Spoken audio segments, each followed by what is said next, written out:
అందరికీ good morning.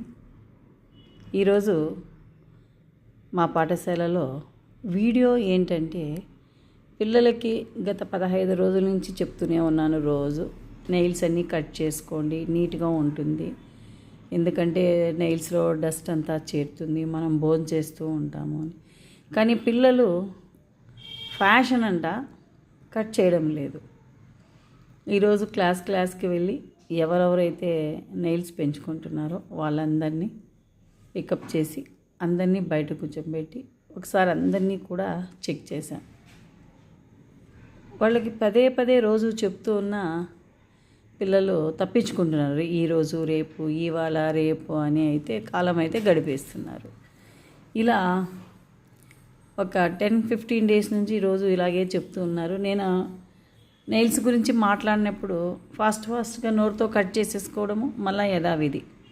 ఇలా కాదని ఇంక ఈరోజు ఏం చేశామంటే క్లాస్కు వెళ్ళి ఎవరైతే బాగున్నారో వాళ్ళని క్లాస్లో కూర్చోమని పెరిగిన పిల్లలందరినీ బయటికి తీసుకొచ్చి వాళ్ళకు ఒకసారి ప్రతి విద్యార్థి యొక్క చేతులను చెక్ చేసి వాళ్లకు నెయిల్స్ ఆ విధంగా పెంచుకుంటే ఏం జరుగుతుంది అని అయితే ఎక్స్ప్లెయిన్ చేశాను. వాళ్ళకు కొంచెం కట్ చేసుకోవడానికి నచ్చలేదు, అయినా పర్వాలేదని అందరినీ కూర్చోబెట్టి ఎక్స్ప్లెయిన్ చేసి పిల్లలందరినీ ఒక చోటకు రమ్మని ఫస్ట్ అమ్మాయిల నుంచి నేను స్టార్ట్ చేసి వాళ్ళకు నెయిల్స్ కట్ చేయడం అనేది జరిగింది. చూడండి ఎంతమంది పిల్లలు ఉన్నారు. అబ్బాయిలు ఎక్కువ ఉన్నారు. అమ్మాయిలు అయితే మనం చెప్పగానే వాళ్ళు ఆచరణ చేస్తారు కాబట్టి ఆచరణలో ఉంటుంది కాబట్టి అమ్మాయిలతో అయితే పెద్ద ప్రాబ్లం అనిపించలేదు, అబ్బాయిలతోనే ప్రాబ్లం వచ్చింది. అమ్మాయిలు కొంతమంది, ఇంకా వాళ్ళందరినీ కూడా 1 by 1 ఇంకా రేపు అనే ప్రసక్తే ఉండకూడదునని నేనే సొంతంగా కూర్చొని నెయిల్స్ అన్నీ కూడా ట్రిమ్ చేశాను పిల్లలందరికీ. ఫస్ట్ అమ్మాయిలకి, ఆ తర్వాత అబ్బాయిలకి అందరికీ కూడా నెయిల్స్ అనేది కట్ చేయడం జరిగింది. వాళ్ళు ఫేస్ కనపడకూడదని అటు సైడ్ మల్లుకున్నారు పిల్లలు. ఇంకా ఈ విధంగా చేశాను. ఇదే అండి ఈరోజు వీడియో. ఆ తర్వాత వాళ్ళందరినీ కూడా క్లాస్కి అయితే పంపించాను. అదేం స్టైలో ఎంత చెప్పినా ఈరోజు రేపు అని కాలం అయితే గడిపేస్తున్నారు, కానీ నెయిల్స్ అయితే వాళ్ళు కట్ చేసుకోవడం లేదు. అందుకని అమ్మాయిలు అయితే తక్కువే ఉన్నారు. అసలు 1 to 5th క్లాసులు అయితే లేరు, హైయర్ క్లాసెస్లోనే ఉన్నారు. ఇంకా వాళ్ళందరికీ కూడా నెయిల్స్ అన్నీ నేనే సొంతంగా అక్కడుండి కట్ చేయడం జరిగింది. లైక్ చేయండి, మా వీడియోను షేర్ చేయండి, అందరికీ కూడా మెసేజ్ ఇవ్వండి. ఇది అండి ఈరోజు మా video. Thank you for watching. ఇక నెయిల్స్ గురించి ఒక పక్కన పెడితే అబ్బాయిలు ఎక్కువగా ఈ స్టైల్ కటింగ్ అయితే ఎక్కువగా చేసుకొస్తున్నారు. ఎంత చెప్పినా కానీ పిల్లలు ఆ కటింగ్ అయితే మార్చడం లేదు. పేరెంట్స్కి చెప్పినా ఉపయోగం లేదు. దీన్ని ఎలా చేయాలో ఏంటో కొంచెం అయితే ఆలోచన లేకపోయాను.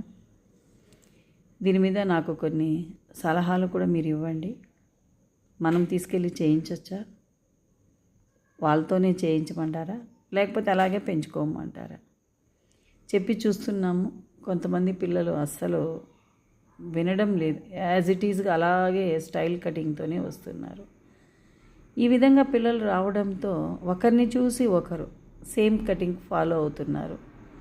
ఒకరికి ఎక్స్క్యూజ్ ఇచ్చామంటే ఇంకొకడు క్వశ్చన్ మార్క్ అయితే వేస్తూ ఉన్నాడు. ఇంకొకసారి పేరెంట్స్ని పిల్లంపి వాళ్ళ పిల్లల్ని ఈ విధంగా పంపకూడదనని చెప్పాలని అయితే నిర్ణయించుకున్నాము. వాళ్ళందరినీ కూడా తొందరలో పేరెంట్స్ని పిల్లంపించి వాళ్ళకి చెప్పాలైతే చేస్తాను. ఎంత తొందర అయితే అంత తొందర. వారంలో 2 days చేయించుకోవాలి అంటారు, కానీ చేయించుకోవడం లేదు. చూడడానికి స్టూడెంట్స్ లాగా లేరు వాళ్ళు పిల్లలైతే. ఇంకా దీని మీద కొంచెం ఆలోచన అయితే పడ్డాను. ఎలాగైనా వాళ్ళ పేరెంట్స్తో మాట్లాడి వాళ్ళందరికీ కూడా కటింగులు చేయించాలి. అది ఇప్పుడు నా యొక్క మెయిన్ ఉద్దేశం. ఎందుకంటే స్కూల్ పిల్లలాగా ఉంటే చాలా బాగుంటుంది. ఈ పేరెంట్స్ వాళ్ళకు ఎందుకు ఆ విధంగా కటింగ్ చేయిస్తారో ఏమో అర్థం కావడం లేదు. దీని మీద కూడా కామెంట్ చేయండి, కొన్ని సలహాలు ఇవ్వండి. పిల్లలందరూ కూడా నీట్గా కటింగ్ ఉంటే చూడడానికి చాలా చక్కగా ఉంటారు. అలా ఉండాలని నేను కోరుకుంటున్నాను, కానీ అది వాళ్ళకి నచ్చడం లేదు. అదే అండి ఈరోజు మా వీడియో. అందరూ లైక్ చేయండి, షేర్ చేయండి, సబ్స్క్రైబ్ చేయండి, కామెంట్ చేయండి, 10 మందికి తెలియజేయండి. మా వీడియోస్ను ఎంకరేజ్ చేయండి. Thank you for watching. Bye.